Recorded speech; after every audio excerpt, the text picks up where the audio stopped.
Deuxième prière, donc pour ramener l'ordre divin et la paix en soi dans sa vie, sa maison, son bureau ou ailleurs, quel que soit l'endroit où on se trouve, surtout dans les situations de danger conflictuel. Demandez à Dieu, Seigneur Jésus, Éternel mon Dieu, merci de m'accorder la grâce de me délivrer de tout esprit impur, de tout esprit de provocation, de guerre, de tourment, d'aveuglement, de confusion, ainsi que de tout autre esprit impur,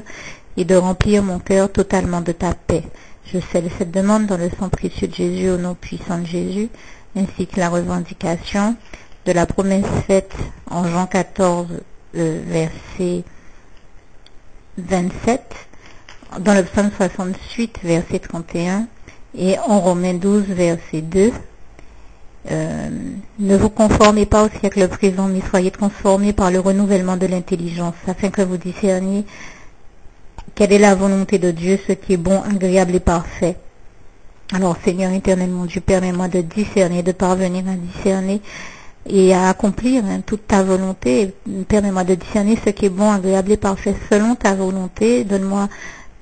toute dose de force, de foi, de courage, de persévérance pour parvenir à l'accomplir, ainsi que continuer à t'appartenir pour d'éternité en éternité, accomplir surtout la part qui me revient, et merci Seigneur Jésus de faire tout le reste pour moi. Ici, je peux rajouter, je viens de lire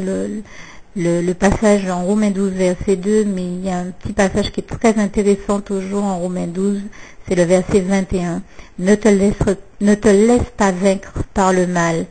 mais surtout, surmonte le mal par le bien. Au nom puissant de Jésus, donc je scelle la revendication, je scelle cette prière ainsi que la revendication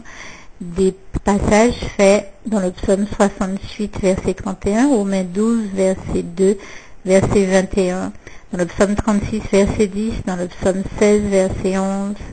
et en Marc 10, verset 27, tout est possible à Dieu. Il Marc 9, verset 23, tout est possible à celui qui croit en Jésus-Christ, bien sûr, ainsi qu'en Philippiens 4, verset 7, et la paix de Dieu qui surpasse toute intelligence gardera vos cœurs et vos pensées en Jésus-Christ, au nom puissant de Jésus.